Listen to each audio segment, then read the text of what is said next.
स्कंद 10वा अध्याय 8वा नामकरण संस्कार आणि बाललीला।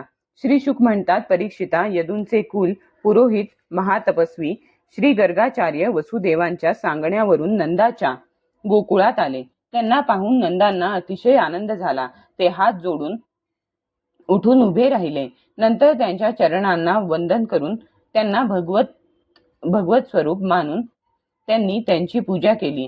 आदरातिथ्यानंतर जेव्हा गंगाचार्य आरामात बसले तेव्हा नंदांनी अत्यंत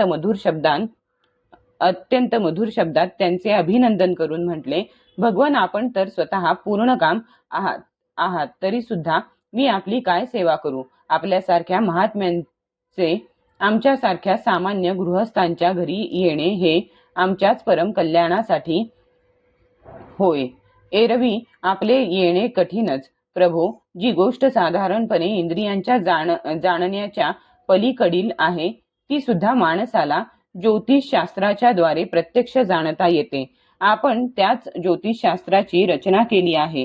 आपण ब्रह्मवेत्यांमध्ये श्रेष्ठ आहात, म्हणून माझ्या या दोन्ही मुलांचे नामकरणादी संस्कार आपणच करावे, कारण ब्राह्मण जन्मानेच मनुष्य मात्राचा गुरु असतो।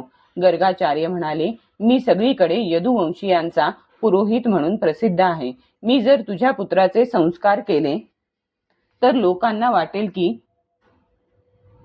हा देवकीचा पुत्र आहे, कंस दुष्ट बुद्धीचा आहे, वसुदेवा बरोबर तुझी घनिष्ठ मैत्री आहे। देवकीच्या कन्येकडून तेव्हापासून त्याने ऐकले आहे की त्याला मारणारा दुसरीकडे कुठेतरी जन्मला आहे। तेव्हापासून तो असाच विचार करीत आहे की देवकीच्या 8व्या गर्भापासून कन्येचा जन्म झाला नसला पाहिजे। जर मी तुझ्या पुत्राचा संस्कार केला तर तो हा बालक वसुदेवाचा पुत्र समजून त्याला मारील। तो आपल्याकडून मोठाच अन्याय होईल। नंद म्हणाले, आपण गुपचूपपणे या एकांत गोशाळेमध्ये स्वस्ती वाचन करून या बालकाचा द्विजातीला योग्य असा नामकरण संस्कार करावा। इतरांची गोष्ट कशाला? माझ्या लोकांनाही ही गोष्ट समजणार नाही हे मी पाहीन। श्रीशुक म्हणतात, संस्कार करणे हे आपले कर्तव्य आहे असे गर्गाचार्यांना वाटत होतेच। नंदांनी जेव्हा त्यांना अशी प्रार्थना केली तेव्हा त्यांनी एकांतात बसून गुप्तपणे दोन्ही बालकांचा नामकरण संस्कार केला। गर्गाचार्य म्हणाले, हा रोहिणीचा मुलगा आपल्या मित्रांना आपल्या गुणांनी आनंदित करील, म्हणून याचे नाव राम असे राहील। याच्या शक्तीला काही सीमा नाही, म्हणून याला लोक बल असे म्हणतील। हा यादव आणि तुमच्यामध्ये काही भेदभाव ठेवणार नाही, म्हणून याचे एक नाव संकर्षण असेही असेल। आणि हा जो सावळ्या वर्णाचा आहे हा प्रत्येक युगामध्ये शरीर धारण करतो। मागील युगांमध्ये त्याने अनुक्रमे पांढरा, तांबडा आणि पिवळा असे 3 वेगवेगळे रंग स्वीकारले होते। यावेळी त्याचा कृष्ण वर्ण आहे, म्हणून याचे नाव कृष्ण असेल। नंद महोदय, हा तुझा पुत्र पूर्वी कधी वसुदेवांचा पुत्र होता, म्हणून हे रहस्य जाणणारे लोक याला श्रीमान वासुदेव असेही म्हणतील। तुझ्या पुत्राची पुष्कळ नावे आणि रूपे सुद्धा आहेत। जितके गुण आणि जितकी कर्मे त्या सर्वांना अनुसरून वेगवेगळी नावे आहेत, ती मी जाणतो, सर्वसामान्य लोक जाणत नाहीत। हा तुम्हा लोकांचे परम कल्याण करील। सर्व गोप आणि गायींना हा अतिशय आनंदित करील। याच्या सहाय्याने तुम्ही मोठमोठ्या संकटांतून अगदी सहज पार पडाल। हे वज्रराज, पूर्वी एकदा पृथ्वीवर राजा नव्हता, तेव्हा डाकूंनी पीडा दिलेल्या सज्जनांचे ह्यानेच रक्षण केले आणि याच्याकडूनच बळ प्राप्त करून त्या लोकांनी लुटारूंवर विजय मिळविला होता। जे भाग्यवान मनुष्य याच्यावर प्रेम करतील त्यांचा शत्रू पराभव करू शकत नाहीत, असे विष्णूंच्या छत्रछायेखाली राहणाऱ्या देवांना असुर जिंकू शकत नाहीत। जसे विष्णूंच्या छत्रछायेखाली राहणाऱ्या देवांना असुर जिंकू शकत नाहीत। नंद महोदय, गुण, संपत्ती, सौंदर्य, कीर्ती आणि प्रभाव यांमध्ये तुझा हा मुलगा भगवान नारायणांसारखाच आहे। तू अत्यंत सावधपणे याचे रक्षण कर अशा प्रकारे नंदाला समजून सांगून गर्गाचार्य आपल्या आश्रमाकडे परत गेले. त्यांचे म्हणणे ऐकून नंदाला अतिशय आनंद झाला. त्याला वाटले की आपल्या सर्व आशा आकांक्षा पूर्ण झाल्या. परीक्षिता, थोड्याच दिवसांत गोकुळात रामकृष्ण हात व गुडघे टेकून रांगू लागले. ते दोघे भाऊ रांगत रांगत गोकुळातील धुळीतून चालत असत. त्यावेळी त्यांच्या पायातील घुंगरू रुंजून वाजत असत. त्या कर्णमधुर आवाजाने आनंदित होऊन नकळत एखाद्या अनोळखी माणसाच्या मागे मागे जात. नंतर जेव्हा पाहात की हा दुसराच कोणीतरी आहे, तेव्हा ते थांबत आणि भ्याल्यासारखे आपल्या मातांकडे परत येत. त्यांना पाहून मातांचे स्नेह दाटून येत असे. त्यांच्या स्तनांतून दुधाच्या धारा वाहू लागत. तेव्हा धुळीने माखूनही ते अधिकच सुंदर दिसत. त्यावेळी माता त्यांना दोन्ही हातांनी हृदयाशी कवटाळीत आणि स्तनपान देत. जेव्हा ते दूध पिऊ लागत आणि अधूनमधून आपल्या मातांकडे पाहत, तेव्हा त्यांचे ते मंद मंद हास्य, कुंदकळ्यांसारखे दात आणि भाबडा चेहरा पाहून त्या आनंद समुद्रात डुंबू लागत. जेव्हा ते दोघे आणखी थोडे मोठे झाले, तेव्हा गोकुळात अशा काही बाललीला करू लागले की त्या गोपी पाहतच राहत. कधी कधी ते वासरांचे शेपूट धरून ठेवीत आणि वासरे भिवून इकडे तिकडे पळू लागली की ते दोघेही त्यांच्याकडून ओढले जात.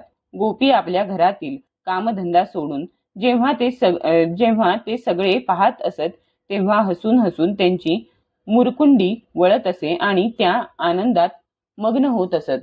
कन्हैया आणि बलराम दोघेही अतिशय चंचल आणि फारच खोडकर होते.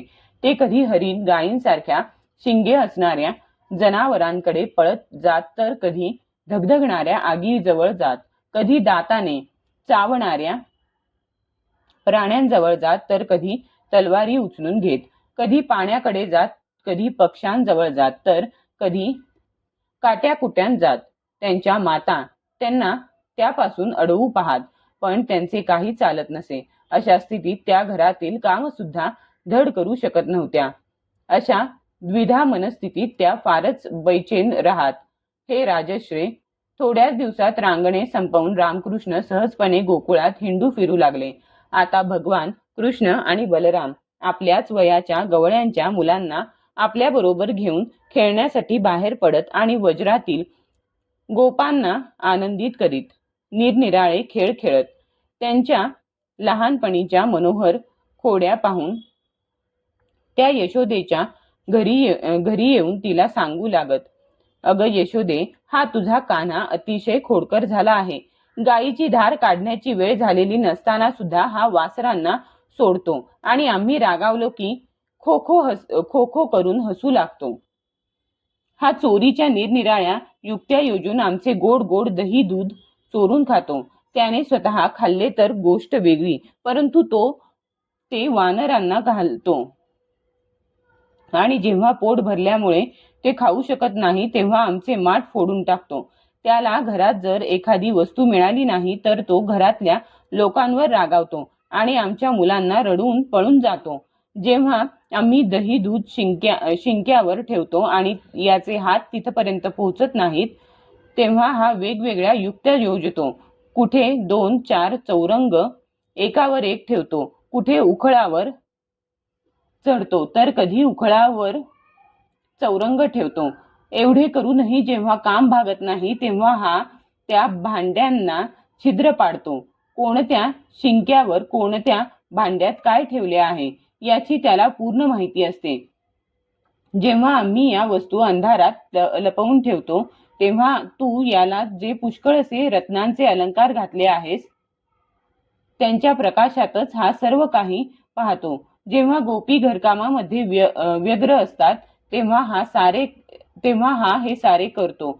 एवढे करूनही आपण त्या गावाचेच नसल्याचे भासवतो. काही वेळा घरामध्ये लघवी वगैरेही करतो. निरनिराळ्या उपायांनी चोऱ्या करूनही पुतळ्यासारखा कसा स्तब्ध उभा आहे पहा. श्रीकृष्णाच्या भ्यालेल्या सुंदर मुखकमलाकडे पाहत गोपी याप्रमाणे यशोदेकडे तक्रारी सांगत असत. यशोदा मात्र त्याच्याकडे पाहून केवळ हसत असे. त्याला रागावण्याची गोष्ट तिच्या मनात सुद्धा येत नसे. एके दिवशी बलराम वगैरे गवळ्यांची मुले श्रीकृष्णांबरोबर खेळत होती. त्यांनी यशोदेला सांगितले, आई, कन्हैयाने माती खाल्ली आहे. मुलाचे हित इच्छिणाऱ्या यशोदेने श्रीकृष्णाचा हात पकडला. त्यावेळी श्रीकृष्णाचे डोळे भीतीने गांगरले होते. यशोदेने रागावून विचारले, काय रे खोडसाळा, तू कोणाला नकळत माती का खाल्लीस? पहा, तुझ्या बरोबरीची मुले काय म्हणतात ते. तुझा बलराम दादा सुद्धा तेच सांगतो. श्रीकृष्ण म्हणाले, आई, मी माती खाल्ली नाही. हे सर्वजण खोटे बोलत आहेत. तुला जर यांचेच म्हणणे खरे वाटत असेल तर तू आपल्या डोळ्यांनीच माझ्या तोंडात पहा.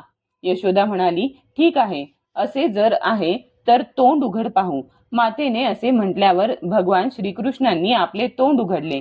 अनंत ऐश्वर्य संपन्न असे ते केवळ लीला करण्यासाठीच मनुष्य बालक बनले होते.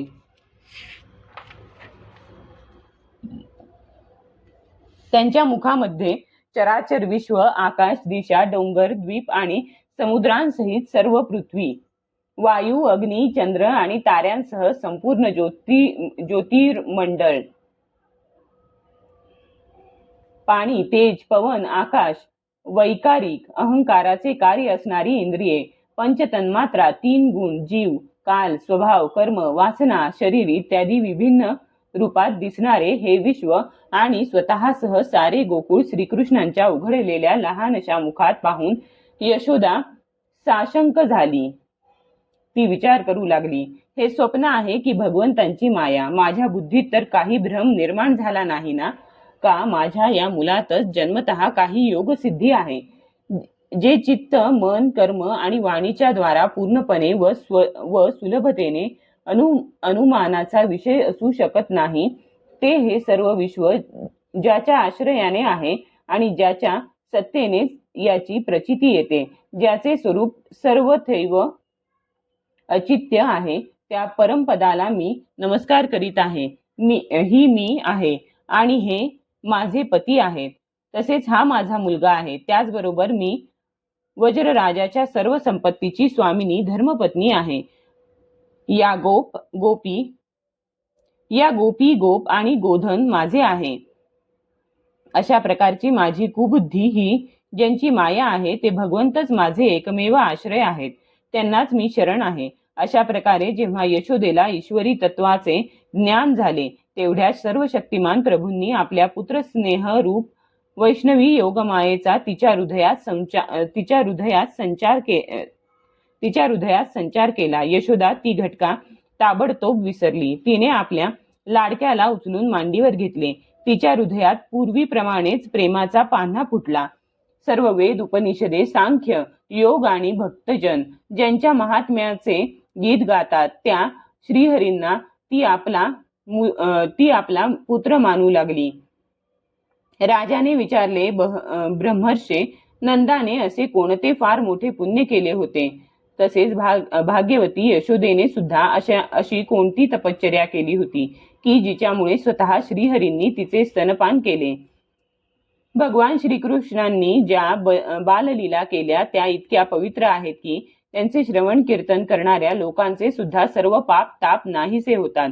त्रिकालदर्शी ज्ञानी पुरुष आज सुद्धा त्यांचे गायन करीत असतात. त्यांच्या जन्मदात्यांनाही त्या पाहायला मिळाल्या नाहीत आणि नंद यशोदा मात्र त्यांचे सुख लुटीत आहेत. याचे कारण काय? श्री शुकदेव म्हणाले, नंद पूर्वजन्मी एक श्रेष्ठ वसू होते. त्यांचे नाव द्रोण होते आणि त्यांच्या पत्नीचे नाव धरा होते. त्यांनी ब्रह्मदेवांच्या आदेशांचे पालन करण्याच्या इच्छेने त्यांना म्हटले, भगवान, आम्ही जेव्हा पृथ्वीवर जन्म घेऊ तेव्हा जगदीश्वर भगवान श्रीकृष्णांचे वर आमची अनन्य भक्ती निर्माण होवो, जिच्या योगाने संसारातील लोक सहजपणे दुर्गतीला पार करून जातात. ब्रह्मदेव म्हणाले, ठीक आहे. तेच परम यशस्वी द्रोण वज्रामध्ये नंद नावाने जन्मले आणि तीच धरा यशोदा झाली. परीक्षिता, भगवान आता त्यांचे पुत्र झाले आणि सर्व गोपींच्या पेक्षा नंद आणि यशोदा यांचे त्यांच्यावर अत्यंत प्रेम जडले. ब्रह्मदेवांचे वचन सत्य करण्यासाठी भगवान श्रीकृष्ण बलराम यांचे सह वज्रामध्ये राहून त्यांना आपल्या बाललीलांनी आनंदित करू लागले. अध्याय 8 समाप्त.